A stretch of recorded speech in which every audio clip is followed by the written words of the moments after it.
Each and every Monday is $9 Monday at both WagerTalk.com and SportsMemo.com, when all daily picks packages are priced at only $9, including 5% best bets, normally priced at $35. As an added bonus, any picks packages loaded early for Overnight Tuesday or action during the week will also be priced at $9 until midnight on Monday. So make sure to take advantage of getting these $25 and $35 picks for only $9 before the clock strikes 12 and they return to regular price.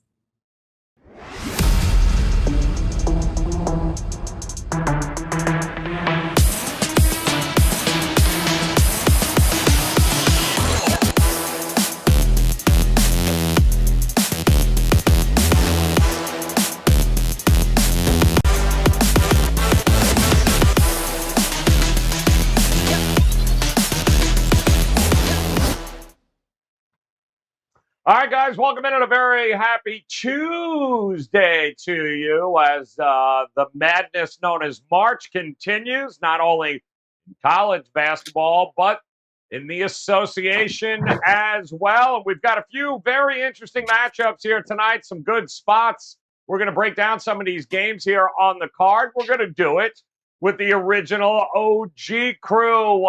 Here we go with Ski Profit back in the house up at the top there. Tony Finn back in the middle, and Mr. Rob Vino here for you guys, ready to go. Ski, you did a little bit of college hooping last night. I noticed there, catching a little action in your backyard in Vegas. What do you got locked and loaded in the association tonight for us? Well, I've actually made 2 more plays in college for tonight. Surprisingly enough. And then in the NBA, so far I have 3 wagers, but we'll see how many we have after the show. As far as yesterday, I did go 7-4 in the NBA, and I won my 1 college game, like you mentioned. And my last 538 plays, I've won 308 of them. That's good for 57.2%. So good to keep it going today. Getting some stuff going. I love it.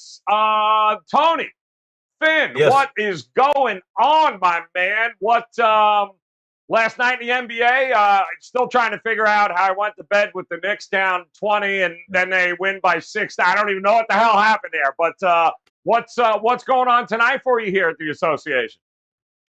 I have 3 plays for tonight, and I was just banging on my keyboard preparing for that as we prepared for the show. Those will be up as soon as the show's over, much like yesterday, which we ended up. I think the positions I took yesterday in the association went 3-1. My loser was believing that Portland, could possibly score 100 points against Minnesota, but and go over the total. I just heard Rob talking. He probably had the under there if he was talking about the Portland doing what he thought they would do. So that said, they're playing small and they're scoring small. They're gonna have to figure it out tonight. No college yet, but I have a couple I really like. I'll have some answers for that as soon as we're done with this tip-off show. Yeah, it was that was a bit of 15 and 19 points in the first 2 quarters for Portland. Yeah. That's not going to get it done. But I got to tell you, Rob, the Houston Rockets have come a long way. They got over our team total of 105 last night. We had some laughs with that. And the Pistons, nobody wants to take them seriously, but they keep winning games. And I know you liked them last night. They were your dogs. So what do you got for us here tonight? Yeah, shout out to Tony too, because we teamed up on that dog yesterday segment. That's my dog, Pistons plus 7.5 overtime winner. Just continue to play hard. And then, we're talking off air a little bit. The show best bet yesterday was Sacramento and the Knicks over the total, and 83 points out of the Knicks in the second half always helped over. So that worked out well. Last 30 days, NBA has been really, really good. Plus 41, little over 41% ROI, return on investment. So we, grinded out a break-even day yesterday, Joe. The Philadelphia-Chicago total, which I really thought was a strong play going over, just did not get there. Missed by a couple points first half, missed by a couple points end of game. But we bounced back today. Card, once again, looks pretty good. And I've already had my daily discussion with Mr. Ski Profit up there on NBA. So we got some thoughts for today's card. All right. Yeah, no, it's going to be a very interesting card here, guys. Some of these spots, we'll break them down. We'll start, of course, in our contrarian play of the day segment. Cha-ching with the Golden State Warriors last night, who, boy, oh boy, there were moments there at the end. You really thought they were just going to win outright, but they were getting 8.5, and that's all we needed. They lost by 7, but they certainly were a good contrarian play of the day. And tonight, we're going to take a look here at an interesting matchup with the Oklahoma City Thunder again at home against the Milwaukee Bucks on the road. It's another double-digit situation, 13.5, 14. It's one thing when Milwaukee's at home. It's another thing when Milwaukee's on the road here, Ski. You know, the consistency issue bothers me with this team, especially laying double digits with them. So are you willing to hop on the Thunder train at home and grab those 2 touchdowns? Well, I'm going to make a decision at the end just because, I don't really like to be Switzerland. But are the Bucks capable of covering this number versus an Oklahoma City team? Absolutely. But you got to expect effort from them in a game like this. And I just don't think it's a game they're going to care about because they play the Hawks tomorrow. The Hawks beat them the last game. And, they had a pretty good playoff series. So I think that's the game they really want to be ready for. And for that reason, I'd probably take the home dog plus the double digits. Gilchrist Alexander, too, is on fire. He's averaging like 30 points a game here over since the All-Star break. He missed 10 games going into the All-Star break, but he's been a one-man wrecking machine there for OKC. Tony Finn, it's all about the spot, like Ski said. There could be a little bit of a look ahead here tomorrow. What do you think? Yeah, I would agree with that 100%. Alexander, or Shay's Gil slash Alexander, 33.3, 6'7". That's his slash numbers in the 6 games since the All-Star break. The only reason this kid is not recognized nor been awarded an All-Star appearance is who he plays for and where he plays his home games. I know it's OKC, and they're just not. I mean, part of being an All-Star, for the most part, we all know, is being on a team that you're going to get some ESPN face time. So this game tonight is much like just a real brief reference. This is me, my dog of the day as well. So I'll just give that away. It's the Thunder. And I had Utah on Sunday night, minus the 13, 14. And this game is going to be kind of a replay, a rinse and repeat of that game in many ways, I think. And that is Utah jumped out to a 20-point lead in the first quarter. They were ahead of 20 points. At the end of the game, they still had the lead. Bogdanovich had scored his 30-plus. I had him in an over 16 prop. That's what OKC does. They're going to pack this. They basically pack the paint and dare Utah. Every time they play them, they dare Utah to beat them from the 3. Well, funny thing is that Utah is the number 1 team in the NBA. Points from the 3-point line. What's Milwaukee? Number 4. Points from the 3-point line. Milwaukee's number 4 in all the association. They're going to do the same thing tonight. I like the prop. I don't know about you guys. I like this prop on Giannis under 30.5 points because they're going to make Giannis shoot basically elbow jumpers or from the 3. And I'll bet against him getting 31 in that situation, not going to the rim. That said, I expect if you see this game tonight, and I fully expect it, where the Milwaukee probably has a 10, 15-point lead. If it's under 15, I think it's a win for Milwaukee in a non-cover because they will just in the last 4 or 5 minutes do the same thing. A team that is going to has tomorrow's game, which is what Ski said, Atlanta. And Atlanta's not very happy right now, guys. They're coming off of getting beat by Detroit, right, last night. So that said, Milwaukee's a little bit tired. They went down 48 full minutes. And you agree with me on this with Phoenix, a shorthanded Phoenix team that they had to go to the wire. They may have won by 10, but that game was no 10-point game, as we all know. It was hard fought. Tonight, I think you grab the 14 with OKC and feel pretty good about it. Yeah, I mean, 26, 27-1 as a favorite against the number is what Milwaukee is. Those OKC Thunder, 38-21-3. That's got money written all over it there. So the contrarian gods, what do you think, Rob Vino? They're looking at this OKC team. It's been profitable all year. What do you think? Yeah, I think, something we've all talked about throughout the season is Milwaukee's propensity to give things away in the fourth quarter, right? Namely ATS covers. And if you just go through their second half numbers, guys, last 24 games, they're 5-18-1 against the spread, last 24 in the second half. And that really applies to a game tonight where they're laying double digits. The game that Ski and Tony both described is somewhat meaningless to the Bucks. Just get in, get your victory, get on to Atlanta tomorrow.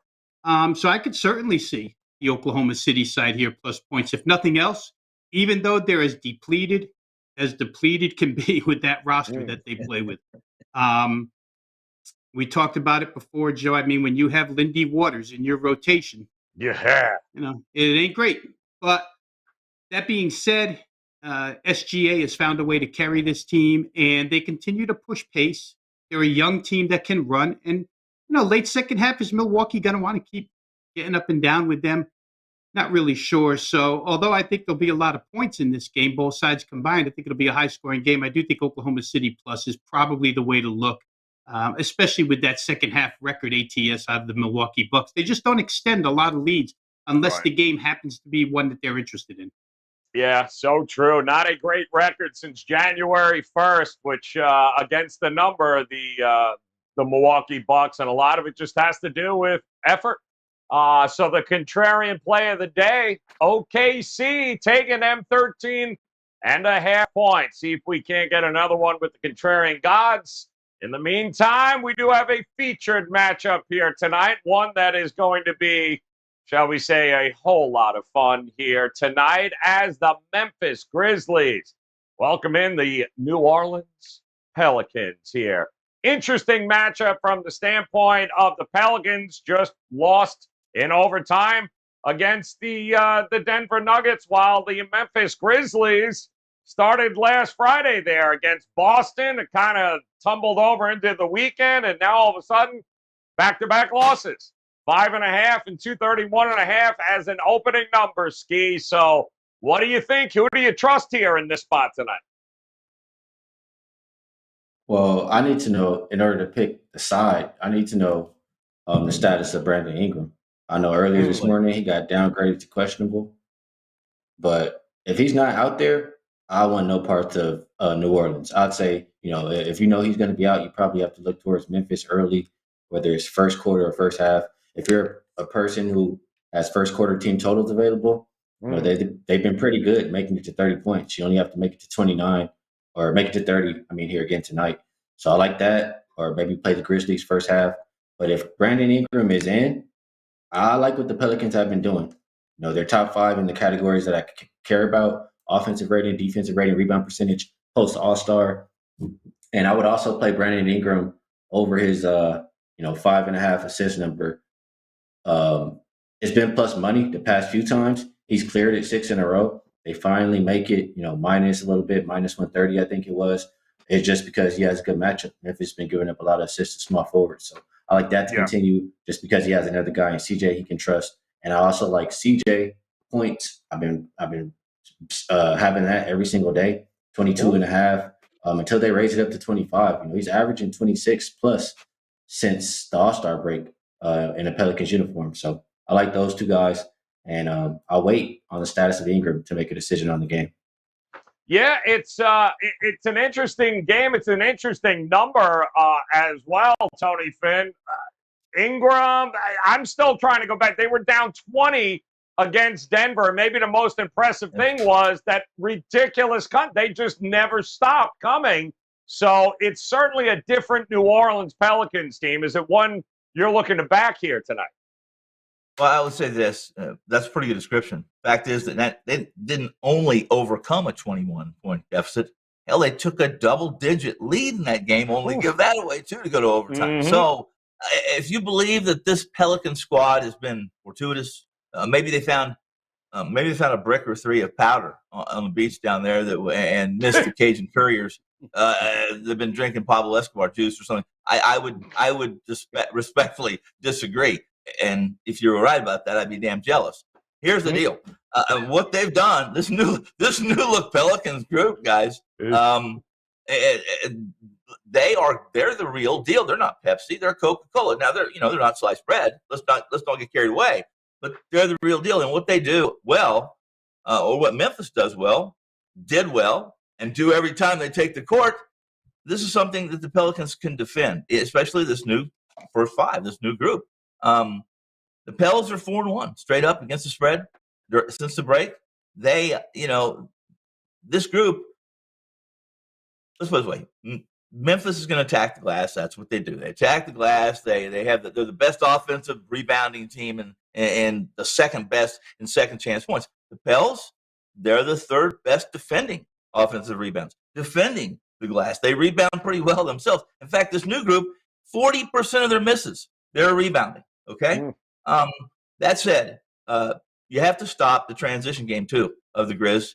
What happens with what's the Pels do? Well, they're first in points added per 100 through transition. I mean, they're first in the category defensively, stopping transitions at plus 1.5. So this is a pretty good game. I don't see, like you guys just described. I believe that the Pels aren't going to be distraught over losing that overtime game in Denver. They're pretty excited the way they're playing. They're going to go into Memphis, a Memphis team that just got straight up by Robert's team, by the Houston. Was it Texans or is it the Rock? Yep. No. Yep, pretty much. But buzz your ass. Yeah. Give it to him. I'll take the Pels. Anybody want some of that Sawbucks? I got it. He wants the Pels. All right, Vino. I feel like I should have a sandwich here. We had bread, we had Coke, we had Pepsi, we had. Holy good Christ! Help us out here, Vino. Which way you looking in this game? Well, I'm kind of in the same boat as both of these guys are. You would love to have Brandon Ingram say Pelicans definitively, right? And there's still possibility he goes in this game because if he's in, I don't know that there's very much that separates these two guys. They played in the middle of February. McCollum had just gotten to New Orleans, and both teams in that game shot 50% from the field. The difference was New Orleans only shot 15% from three. Now, we'll give him Devontae Graham, who hasn't made a three since Thanksgiving, but C.J. McCollum went 0 for 5 in that game, and Valanciunas was even 1 for 4. They make a couple of those, and it's a whole different story, and at least with plus 5.5, it would be a cover here. So I think that shooting probably gets a little bit better. Everything Tony said, and we've been harping on this, right, ever since Jackson Hayes became a member of this top 6 rotation, sometimes in the starting lineup, sometimes he's the sixth man, but he's getting 25 plus minutes a game. And they built that big front line. And you saw the Celtics do it last weekend, Joe. Friday night, I think we had the game, or Thursday, whenever it was, we had the game here on the show, Boston, Memphis. And we were wondering why the line went so crazy toward the Celtics with really no injuries other than Jaylen Brown for the Celtics. Yep. And I guess what we learned off of that game was Boston played the Giannis type of defense where anytime John Morant was going to come into the lane, there were 3 bodies standing right there and will force him to shoot threes. And they're going to make Memphis shoot from outside. They've got the people to do so. So we'll see if Memphis can make their threes as well. I could make a good argument for each side here. They're both off a loss that they regret for sure. And when I'm in that boat, I generally will take points. So give me New Orleans. If you get Brandon Graham, you really want New Orleans in this game. I think they're capable of winning it outright. Okay, let's do it here, guys. Think it should be an interesting one to say. I hope everyone's there because I'd love to see these teams at full strength go at each other here tonight. It'd be a really good litmus test for both. Let's move on to a total matchup here tonight, one in which, there are going to be some points in this one. Or will there be? As the Brooklyn Nets and the Charlotte Hornets getting ready to do some battle here. It opened high at the 240 mark, still hovering around that 240 mark here. Very strange. I mean, we just watched the Nets put up a bunch of points on the road against, well, a Boston team that plays some defense, Ski. Now, all of a sudden, they're going to play a team that plays zero defense. And, man, oh, man, something smells with this. What do you think, though? Is it strictly an over or not spot for you? Yeah, I've been kind of thinking about this one. It is an over or not for me. I don't really, when I look at the numbers, Charlotte, since the break, their top 10 defensive rated team, but I don't trust that they can keep that up. And we know Brooklyn, their team don't give up points to anybody or at least the last 2 weeks. They're allowing 121.4 points per game. And the last 5 games, same span, they're the second worst defensive rated team. So you put those together, I also look at the pace numbers. And I don't know why, but I feel like both teams will play a lot faster than middle of the pack. They're 14th and 18th. So gun to my head with this one, I'll be playing up and over the 240. We've seen totals of that number the past couple of years are going over at about 59%. So it'll be over a pass for me. All right, looking at the over or pass spot here. Tony Finn, how about you? Over or not with this one? Yeah, I have to be there too with it's over or I'm not in this room, guys. Think about this: 54 points from Tatum in that Brooklyn. It really was not the 54 points that impressed me as much as the Brooklyn offense impressed me. And I think at this point in time, guys, I think they're all in. I think Brooklyn knows they have to be all in, and as long as this team's on the road, I think they're a play on. They with Kyrie in the lineup, they're going to be much more offensive than they are defensive. Let's face facts. Basically call a spade, and that is that when they're home, they're going to have to be a little bit better defensively. I see no energy tonight from this Brooklyn team playing defense, not against Charlotte. If Charlotte's going to beat you, it's because Oubre is out there knocking down 40-footers, can't miss. He could close his eyes and make them some nights, It's not, as Ski said, don't buy into this, any defensive efforts, the inconsistent defensive efforts of this Charlotte team. I like Brooklyn, and I really liked them at -2, but before the show, obviously I looked up, and now all of a sudden it was 4.5, really. So over is the only way I'm in this game. And it's possible that I even like the Nets. We'll find out a little later on. What do you think here, Rob? You buying some of this defense, that we've seen here in the second half by Charlotte, or are you just? We know Brooklyn ain't gonna play none. So what do you think? Is it just over or not for you in this spot? Yeah. So far, I heard over or pass. Then I heard over, or else I'm not in this room. Right. And I'm just going to say over. I'm in the room. So I think this game gets over the total. I'm not going to pass. I'm not going to leave the room, no matter how hard Tony asked me to leave. Another reason why the Nets probably don't play any defense here tonight, guys, is the fact that LaMarcus Aldridge is out and Cam Thomas is questionable. I'd like to have Cam Thomas for the Nets, but if you don't have him, it makes their depth so short that when you consider Irving and Durant, they can't afford to get any fouls when the team is that depth shy. So when you can't get any fouls, you're not going to play any defense. They might get an offensive charge here or there, but they're not going to play any defense. That leaves you with Seth Curry, Patty Mills, Goran Dragic, guys to play defense. It's not going to happen. So Charlotte, at the speed they're playing, or at the point production that they're playing right now, which I'll get into in a minute, they should be able to get theirs rather easily. And the Nets, I had said this earlier when I was talking with Ski, but in NBA basketball, it's a big deal if you're an individual and you shoot 50, 40, 90. And I'm only going to use the game as reference where Kevin Durant and Kyrie Irving have played together, because that's what we have tonight. Kyrie and Kevin Durant together. They shot 50, 40, 90 as a team against the Boston Celtics over the weekend, which is one of the best defenses in the NBA. 120 points, 50.5 from the field, 44.4 from three, 90% from the free throw line. I mean, those numbers, you have to figure they can be repeated against this Charlotte team. Kevin Durant's a mismatch. I don't really think Miles Bridges can guard him, but for that, I would say Miles Bridges and Charlotte runs right back down the other end at the net. So to me, this gets back and forth with pace. There's offensive firepower everywhere. The fact that they are a little bit limited personnel-wise probably means you get a couple extra minutes out of Durant and Kyrie Irving in this game, because you can't go to the bench. You have nobody to replace them with. So I think you get more points out of that.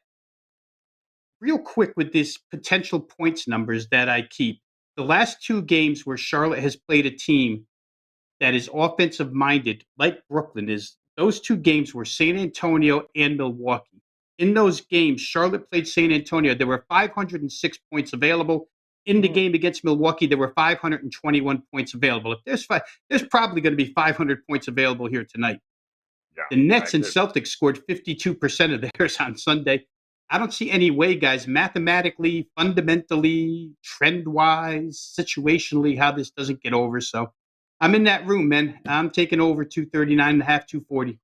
Yeah, listen, I can't imagine trying to sweat out an under watching Charlotte and Brooklyn go at it here tonight. Just Real on quick, the road. Joe. Go ahead. No, I think Vino gave me the push I needed. I've talked to him twice Oh, today. there you go. And All right. I also want to add Charlotte, when they have a game the next day, they're 9-3 to the over. Awesome. So I won't pass. I'll be in the room. I'll leave Tony Finn out the room. Oh, all right, Finn, your ass is out. Sorry about that. And guys, real quick, that game tomorrow night for Charlotte is Boston. So they're going to see two different defenses between tonight and tomorrow. They're talking about how they need both games. This one will be the one with a ton of points. Expecting some points here tonight. Now the question is, which one of these dogs would they be looking at? Let's see what we got, Robert. That's my dog. That's my dog. That's my dog. That's my dog. And anybody got to say anything, you let me know. That's my dog. All right, let's check out what we got here. 6 games on the card, 6 dogs. We got the Hornets tonight as a dog, 4.5 at home. The Orlando Magic. They too are home, taking on the Phoenix Suns. The Indiana Pacers. Yeah, they're a dog here tonight. They're getting 3, as are the Pelicans, the OKC Thunder. And an interesting one, too, is the Golden State Warriors sat everybody and a mother last night so they could play the Clippers tonight, who are now a 6-point dog. So, Ski, start us off here, man. Which one of these you going to make your dog tonight? Yeah, I like what was said about the contrarian, but I think I'm going to go back to that Pelicans game. And that defense has just been too strong. They're the best defensive rated team since the break.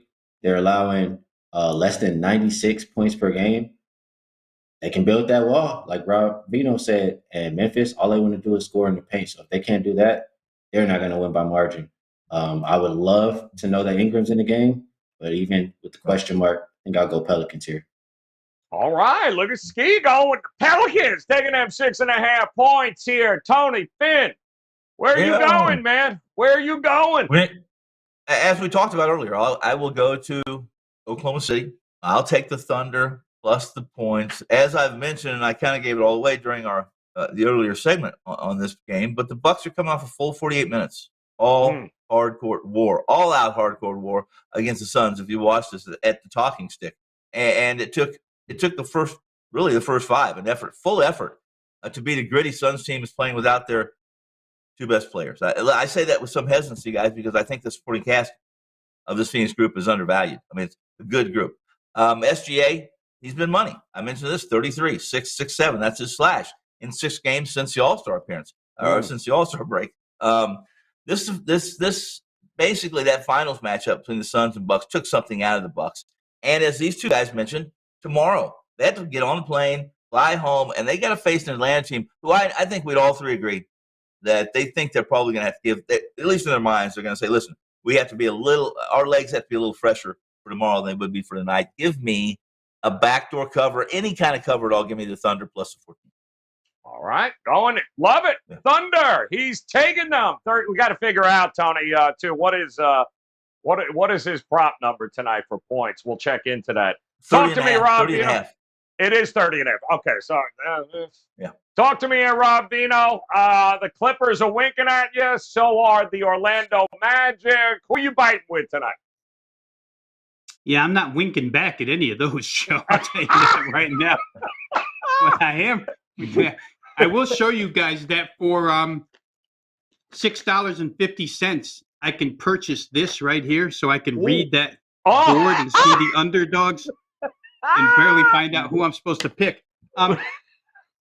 Listen, a credit to Chris, who sends the games out to us each and every day that we're going to talk about on air, because I think he picked the 2 best dogs, and these guys both described them both to a T. I find it hard to dig another one out, but let me go ahead and make the slight case for Charlotte as the home dog here. I don't think that Orlando is a live dog. I don't think that the Pacers, with their ATS mark recently, which has been brutal, is a live home underdog. Don't like the Clippers, so I'll try and build the case for Charlotte in a game where it matters to them. More than one of the players came out and said how important these two games are, and in a game where, as we all described in the prior segment, we think is going to be very much an up and down contest.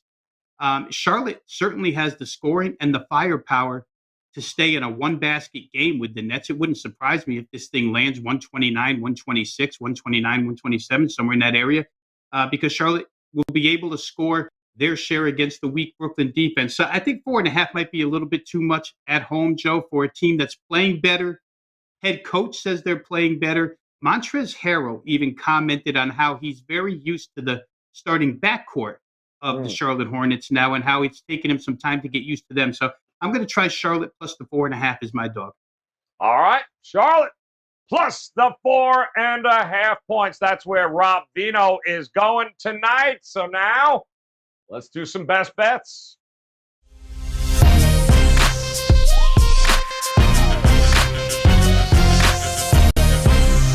All right, light card here tonight, 6 games, but definitely some intriguing spots with some dogs here. A lot of places to go. 60 seconds on the clock. Ski, kick us off, man. Where you going tonight? Oh, my bad. There we go. For best bet for tonight, I think I'm going to go. First, I'll give a player prop because I think in order for this total to hit, I need the player prop to hit too. And it's going to be SGA over 26.5 points. I heard Tony Finn mention it. He's averaging 33.3 points per game since the All-Star break. And Minnesota's been giving it up really to everybody, but especially the point guards since the All-Star. So I like SGA, Shai Gilgeous-Alexander, over 26.5 points. And for the best bet for tonight, that same game, I'm going to go up and over. I just think, we have two teams, top 10 in pace, post All-Star, and OKC allowing 125 points per game their last 5. They're not stopping anybody. And we talked about Milwaukee wanting to play Atlanta tomorrow. I don't think they give much defensive effort tonight. So I think it's an up-tempo game, and it gets up and over the 230.5. Getting it going there. Love it. Talk to us here, Tony Finn. 60 seconds on the clock. What'd you circle for us tonight? 1.224 points per possession is what I circled for tonight. And you would think that is what the Nets put up against the best defense in the National Basketball Association. 1.224 points per possession. Brooklyn came out and averaged that against the league's best defense, and Boston survived only because they got 54 from JT at the TD. So Kevin Durant, he's not just playing at a level of a guy who's warm. He's white hot, and I please no Twitter drive-bys by mentioning he's white hot, But he dropped 37, 12 or 21 shooting, showed anybody who pays attention that he and this Nets team are all in to make this playoffs, play them on the road. Give me the Nets minus the 4.5 tonight over Charlotte. Wow. A little head-to-head action going on there. It's got salt all over it. I don't know, Vino. Throwing shade. No Twitter drive-bys. No Twitter drive-bys. White bread, Twitter white. That guy's all over the place. Talk to us here, Vino. Where you going tonight? Oh, dear Lord. Robert's starting the clock. Let me talk here. I talked about it yesterday, guys. I think Golden State's the right side here. I'm going to use that as my best bet. Steve Kerr gave everybody the day off. That was a game that was rescheduled. I think that day off had a purpose to it, to let everybody just recharge, to get re-energized. They have not played well lately. Going to take the floor against the Clippers tonight. The Clippers will be shorthanded. I'm kind of picking on shorthanded teams tonight, but Robert Covington out of the lineup loses some size for the Clippers, who would prefer to play big against these Golden State Warriors, but won't really be able to other than Zubats and Hartenstein here. I think Golden State with their full lineup back with the reserves, who didn't play a ton of minutes last night. Nothing overwhelming as far as minutes are concerned for these guys. You're talking about a team 10-11 deep here this evening against one that's only 7 or 8. Golden State, I think, gets the win. Situational play for me. Golden State minus the 6 pretty easily. Oh, man. Love it. That's outstanding. And let's recap it once again with these 6 games here. We've got Ski going with the Pelicans. As much as he would love Ingram to be in a game, he's still liking the Pelicans plus 6.5. I'm even seeing 7s popping up. The Bucks Thunder over 231.5. That is his best bet, along with Gilchrist Alexander going up and over his point total. While Tony Finn, he likes that Thunder plus 13.5. His best bet, though, screw the Hornets. He's going Nets minus 4.5. Not Rob Vino, though. No. Rob Vino, not in my house. Give me the 4.5. I'll take the Hornets at home tonight. But he'll also back the Warriors, who now have everybody playing, and the Clippers going to be a little shorthanded here tonight. The contrarian gods, they too like the Thunder, even 14 in some spots here right now as the contrarian play of the day. Ton of hoops here tonight, guys, both in college. You heard Ski tell you he's got his college plays as well as his NBA plays up. Tony Finn also has his college and NBA games ready to go, as does Rob Vino, guys. It's a great card here tonight, both in the NBA and college. Now would be the opportunity for you to head over there, hop on board, grab those 3-day, 7-day, 30-day all-access packages with these guys. Never miss a play, including all their 5% best bets. You can do it right now by visiting Ski Profit, Tony Finn, and Rob Vino. Visit them at WagerTalk.com. All right, guys, hit that bell in the upper right-hand corner as well. We'll be back again tomorrow, getting you ready for a full slate of NBA action. But until then, on behalf of Ski, Tony, and Rob Vino, guys, best of luck with your plays tonight. We'll talk to you again tomorrow. Good luck.